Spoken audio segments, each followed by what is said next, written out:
अस्सलाम वालेकुम नाज़रीन, मैं हूं आपका मेज़बान अब्दुर्रहमान। हदफ में आप सब लोगों को खुशामदीद। साबिक वज़ीर आज़म नवाज शरीफ वीडियो लिंक के ज़रिए पाकिस्तान में खिताब फरमा रहे हैं और आए रोज़ किसी न किसी इशू के ऊपर वो पाकिस्तान की तकदीर के फ़ैसलों के लिए वो घंटी बजाते रहते हैं। 3 मरतबा उन्होंने हुकूमत की है, बहुत एक्सपीरियंस है, इस वजह से गहरी नज़र रखते हैं पाकिस्तान के अंदरूनी मामलात पर। लेकिन वो ये सारे मामलात बाहर बैठ कर देख रहे हैं, यानी कि बरतानिया में आराम फरमा हैं, बीमार हैं, उनके प्लेटलेट्स कभी गिर रहे हैं, कभी बढ़ रहे हैं, न जाने कब उनके साथ क्या हो जाए किसी को कुछ मालूम नहीं है, और अगर कुछ हुआ तो हुकूमत वक्त उसकी जिम्मेदार होगी।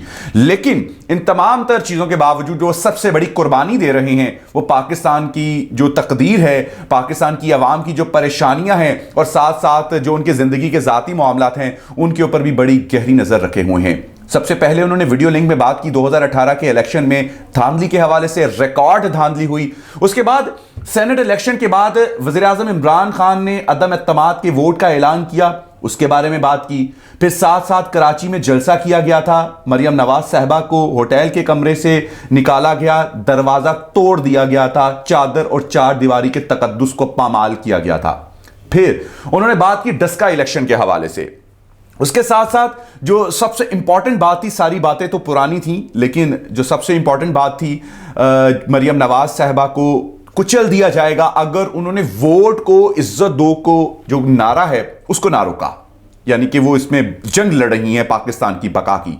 और आखिर में अफवाज पाकिस्तान के वो तमाम अफसरान जो पाकिस्तान की शान हैं, उनके बारे में जिस तरीके से गलीज़ ज़ुबान इस्तेमाल की गई, डेफिनेटली पाकिस्तानी अवाम के दिलों के जज्बात को मजरूह किया गया है। नाज़रीन, पॉइंट टू पॉइंट बात करते हैं। 2018 के इलेक्शन में धांधली, रिकॉर्ड इलेक्शन में धांधली हुई, इसका जवाब कई बार मुख्तलिफ प्लेटफॉर्म से आपको दिया जा चुका है। सेनेट इलेक्शन के बाद वज़ीर आज़म इमरान खान के अदम एतमाद के वोट के हवाले से बात करते हैं। अगर उसमें भी एस्टेब्लिशमेंट नहीं वो सब कुछ करवाया है, तो जिस वक्त उन्होंने ऐलान किया था आपने उस वक्त उसका ढिंढोरा क्यों नहीं पीटा? पहले आप इंतजार करते रहे कि हम देखते हैं कि क्या बनता है। हो सकता है इमरान खान को अदम एतमाद का वोट ही ना मिले, ये नाअहल हो जाए, हमारे पास एक ड्रामा रचाने के लिए एक बड़ा प्लेटफॉर्म मिल जाएगा। लेकिन जब उन्होंने देखा कि ऐसा तो कुछ नहीं हुआ और भारी अक्सरियत से वोट मिले हैं, और वो भी जिनको हमने खरीदा था उन्होंने भी वोट दे दिया है, तो फिर उनके पास सवाए शर्मिंदगी के और एक ही बात रिपीट करने के, सिलेक्टेड सिलेक्टेड सिलेक्टेड का नारा बुलंद करने के उनके पास कुछ ना था। इसके साथ साथ डस्का इलेक्शन की बात की गई, वो भी आप लोगों के सामने है कि वहां राना सनाउल्लाह और मुस्लिम लीग नून के कारकुनान ने किस कदर क्या किया, वीडियोस आपके सामने है, मजीद उसके ऊपर बात नहीं करना चाहूंगा।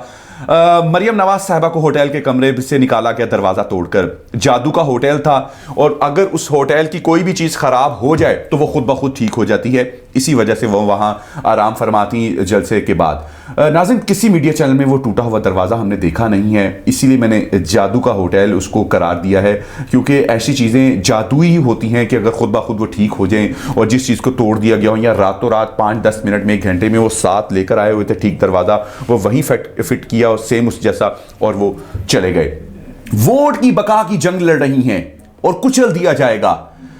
वालिदे मोहतरम को जब करप्शन के इल्ज़ाम में पाकिस्तान की सबसे बड़ी अदालत ने झूठा करार देकर नाअहल करार दिया, ये वोट को इज्जत दो का नारा उनको सिर्फ उसी वक्त याद आया। उससे पहले जब वालिदे मोहतरम के दौर में महंगाई थी या पीपल्स पार्टी के दौर में महंगाई थी, उस वक्त वो उस नारे की तैयारी कर रही थी। उनको मालूम था कि ये जो है मेरे वालिद को आने वाले वक्तों में निकाला जाएगा, तो मैं 10 साल इसकी प्रिपरेशन कर लूँ, तैयारी कर लूँ, फिर मैं इसके बारे में बात करूंगी। और उस वक्त उससे पहले उनको वोट के बका की वो जंग नहीं लड़ रही थी, उनको पाकिस्तानी अवाम की कोई फिक्र नहीं थी। चूंकि वालिद मोहतरम नाअहल हो गए, इसलिए पाकिस्तानी अवाम भी याद आ गई और वालिद साहब की वो कुर्सी भी याद आ गई। अफवाज पाकिस्तान के जिस तरह chief of army staff, intelligence agencies के चीफ का नाम लिया गया, मैं उनके हौसले को दाद दूंगा। पाकिस्तान आर्मी की वो तमाम तर, जिसकी वजह से पाकिस्तान आर्मी एक डिसिप्लिन का इदारा है और पूरी दुनिया में इसकी सलाहियतों को माना जाता है, वाकई काबिल तहसीन है। सलाम पेश करते हैं इनको पाकिस्तानी अवाम की जानिब से कि इस कदर भौंडे मजाक के बाद जो पूरी दुनिया चाह रही है कि सबसे पहले अगर किसी मुल्क का बेड़ा गर्क करना है, उनकी अवाम के दिलों में उनकी फौज के बारे में नफरत डाल दी जाए। अरब ममालिक में, खलीजी ममालिक में जिस तरीके से उन ममालिक के बेड़े गर्क किए जा रहे हैं, वो सब आप लोगों के सामने है कि सबसे पहले उनकी फौज के खिलाफ बकवासियात बकी जाती हैं और फिर उस मुल्क के ऊपर अटैक करना इजी हो जाता है। ये कह रहे हैं कि हमने पाकिस्तानी अवाम को इस काबिल बना दिया है कि वो अफवाज पाकिस्तान के खिलाफ भी बोल सके। सलाम पेश करते हैं जी, पाकिस्तान में तो और तो कोई करप्शन है ही नहीं, और तो कोई इदारा है ही नहीं, सिर्फ एक यही वाहिद इदारा है जिसके लिए अगर पाकिस्तानी अवाम स्टैंड लेगी तो पाकिस्तान की तकदीर बदल जाएगी।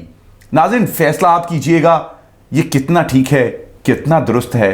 कमेंट बॉक्स में इंतजार रहेगा आपके जवाब का। इजाजत दीजिए अपने मेजबान अब्दुल रहमान को। अल्लाह हाफिज।